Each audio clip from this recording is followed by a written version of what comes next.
And now we'll start the fire with my Strikeforce fire starter, which I sell on my website. So there it is. That is definitely hot enough, so you can start the fire. So let's try that now. It might be challenging because of the wet conditions. It's very wet. It's been raining all day, and earlier it snowed. My hands are getting quite cold, so it's kind of important that I start one, but I'll try to start one now.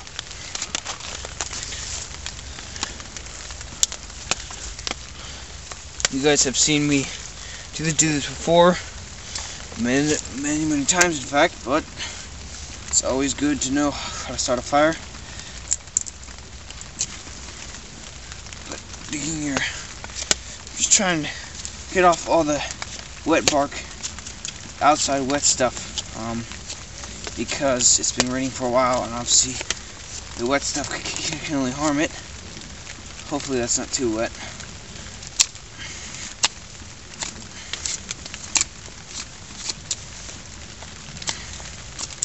You basically do the normal procedure. I'm hoping that my lint is going to burn hot enough and my sticks are dry enough that it will catch and my fire will thrive.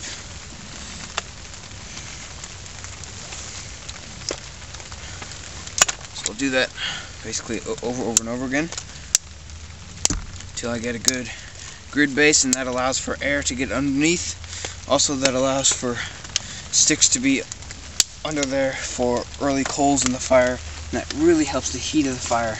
Once you have a good coal base, you can restart it if it goes out, and it'll just be generally a lot hotter than a normal twig fire. So it's definitely important.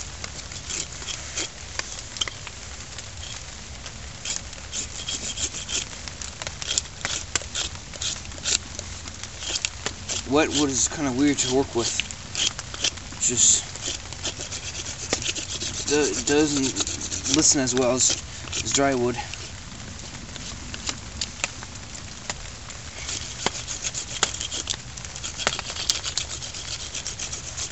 Also, the grid of sticks protects it from the dry ground,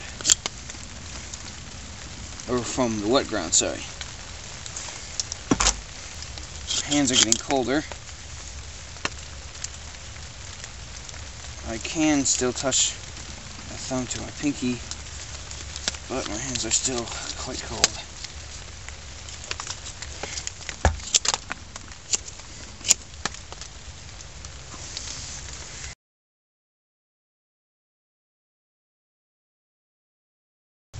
Let's try my military knife for this.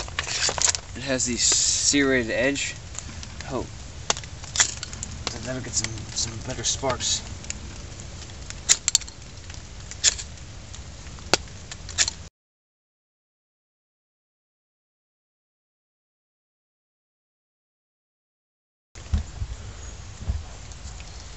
Okay, so you might notice the paper flakes right here. And those were improvised fire helper starters. Earlier I said I had my journal. I bring that out here, not intending to use it as a fire starter, but my lint could not catch these very, very small pine twigs. But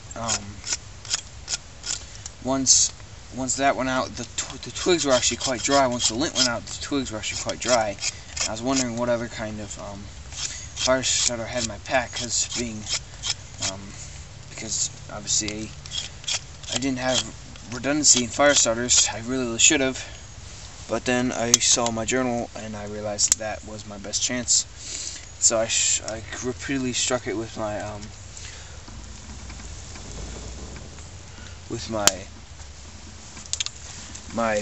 Strikeforce fire starter, and actually started up, and I kept on adding pages. Obviously I have a few less pages in my journal, but it was worth it to start that fire. So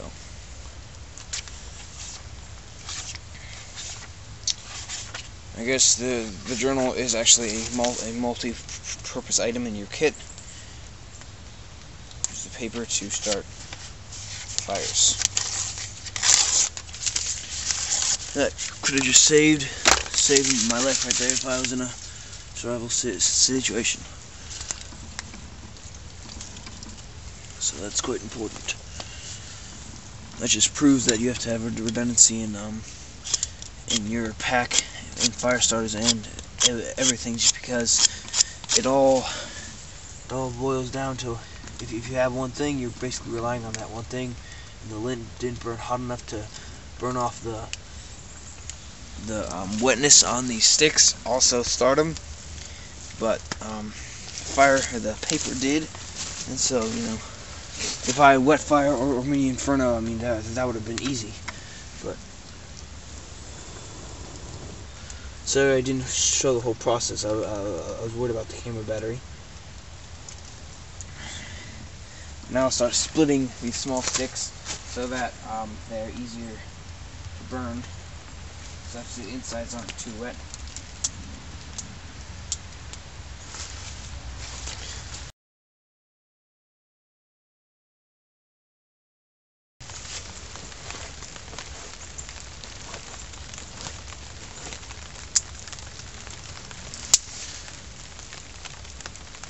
Slowly feed it larger and larger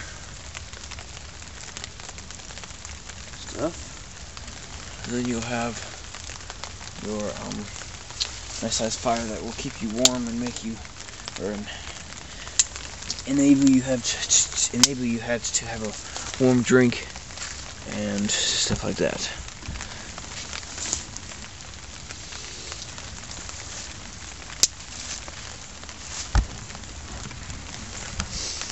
So I'll get back to you once we have our fire good and hot, and we'll get back to you so we can make some hot chocolate and some hardtack. So, thank you, and please don't go away.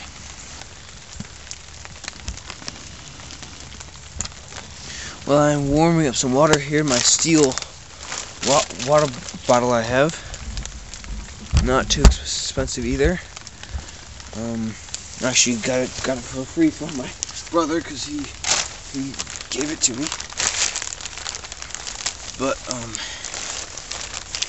doing well. Once that's done, I'm gonna pour it into here, and I'm gonna make myself some hot chocolate. It's always good to have a nice warm drink if you're surviving in the middle of the night. I have my hot cocoa packets right here. My hands are unfortunately really dirty. I'm gonna have to go wash those off in the stream real quick. But then I'll make my hot chocolate. The smoke's coming straight toward me. But then I'll make my hot chocolate. So there you go. And also make sure through all this hot chocolate making and the hardtack that they're gonna make sure you don't forget about your fire, because you need it for these activities. Also, you just need it at night for warmth. So I'm not gonna stay overnight this time, but I will eventually, maybe on Christmas break, which is like three days away. I'll stay overnight in a cold weather situation with the pack that I have with me right now, and maybe a few other things, but I'm not sure yet. So I'll set traps and all that stuff. So subscribe if you want to see that. I'll try and make it as realistic as possible. Obviously, there will be a house about 300 yards away, but it's still pretty realistic. So stay tuned to see me make some hot chocolate. Just want to open up the hot chocolate bag. Where does it say open that? Whatever. Open it up like that.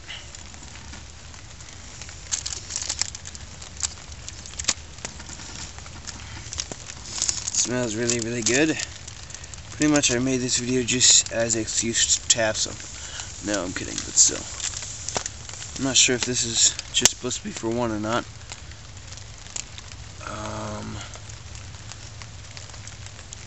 Yes, it is, so just add the whole thing. It's good enough for me. What does it say? It says that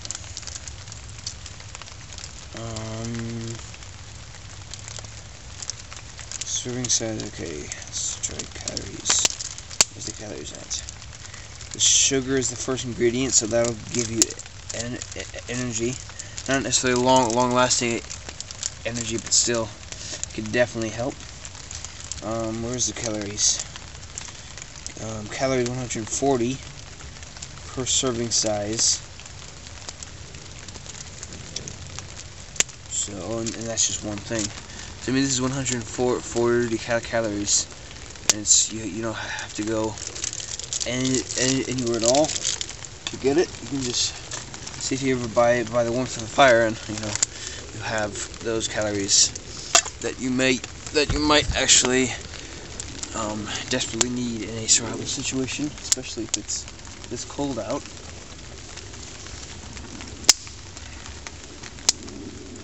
My cup is steaming right now, so that's good.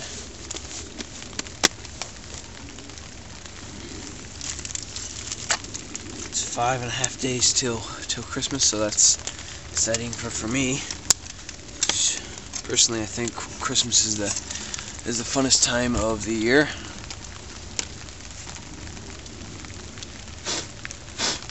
Just got stuff in the spoon. Stuff. I have my rag here that's also multi-purpose. It's 100% cotton. So if I put this in my steel water bottle, then I'll have char cloth, which can catch a spark from flint and steel really easily. That's a great resource to have. But also I can just use this for drying off my gear, and sometimes surface rust will actually come off if you scrub it hard enough with this stuff. So a towel, just a normal 100% cotton towel, is a very multi-purpose useful thing. This is just a cheap teaspoon. This is useful for making your hardtack and stuff, but you can also use it as a stirring spoon for my hot cocoa. It's just tastes a little bit.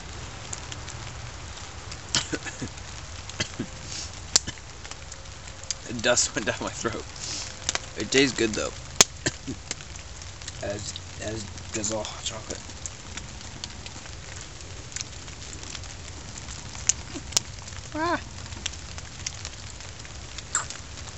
I'm wasting some because this is a really deep spoon. It's good.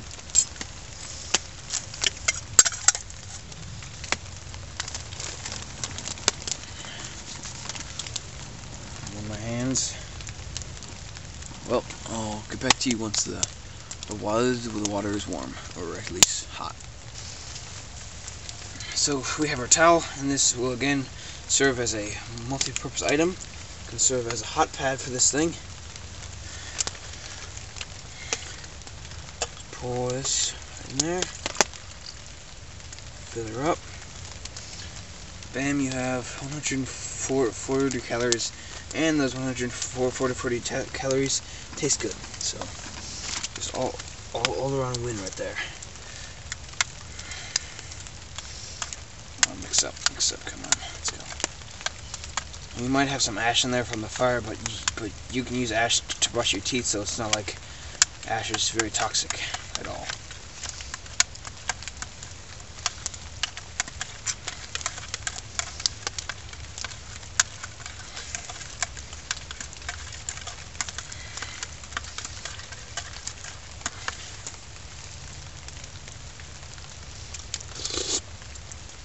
Great. Could be a little bit stronger, but it can't be perfect.